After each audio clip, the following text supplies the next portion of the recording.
been working as a 911 dispatcher for over a decade. It's a job that's given me a front row seat to some of the most terrifying moments in people's lives. Nothing prepared me for the night I discovered the truth about Tara Green, one of our best operators. This is my story. It all started with a series of 911 calls that seemed unrelated at first. Wealthy families were being targeted in a string of home invasions, all ending in brutal murders. The common thread? Each call was handled by Tara. I remember the first call vividly.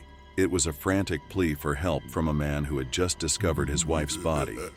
His voice was thick with terror, and Tara's calm, reassuring tone seemed to soothe him, even as she directed the killer right to their location.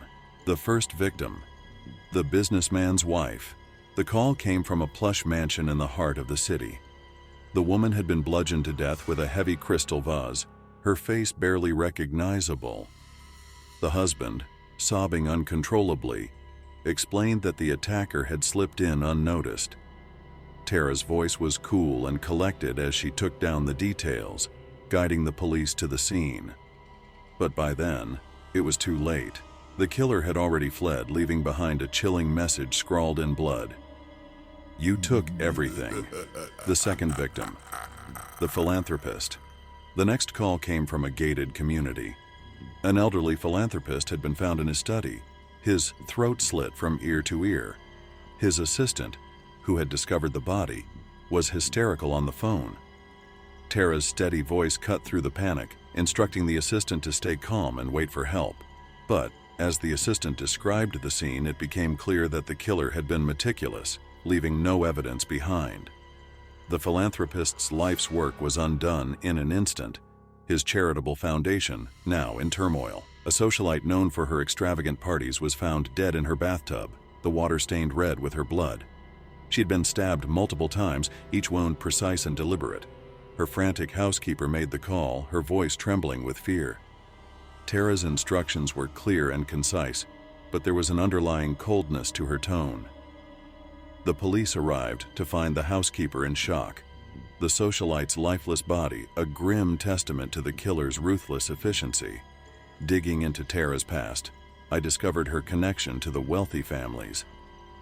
Years ago, she had pitched a brilliant business plan to a group of investors to open a cannabis dispensary. They took her idea, ran with it, and made millions, leaving Tara with nothing.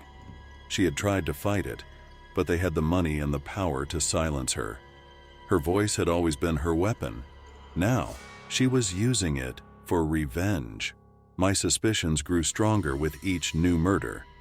I started piecing together the connections, realizing that Tara was systematically targeting those who had wronged her. Her meticulous planning and the precision of the killings were no coincidence. She knew exactly what she was doing, and she was always one step ahead. One night, a call came in from a terrified woman. She was hiding in a closet, whispering into the phone. I recognized the address. It was one of the families connected to Tara's stolen business plan. I listened as Tara calmly guided the woman, her voice steady, even as the killer closed in. I couldn't take it anymore. I barged into the dispatch room, confronting Tara. She looked up at me, her eyes cold and calculating. "You can't prove anything," she said, her voice as smooth as ever. "But I can," I replied, holding up my phone. I had been recording our conversation. In a desperate bid to escape, Tara lunged at me. We struggled, the sounds of the ongoing 911 call a grim soundtrack to our fight. Tara managed to break free, her face twisted in a sneer. "You're too late," she hissed. "They're all dead." The police stormed in moments later, but Tara was gone. She had vanished into the night, leaving behind a trail of bodies and unanswered questions. Tara's betrayal shook our department to its core. The families she had targeted never got the justice they deserved. As for me, I've returned to my job, but I'll never forget the night I uncovered Tara's dark secret. In this line of work, you learn to expect the unexpected, but sometimes the real horror lies closer than you think, and sometimes the monster gets away.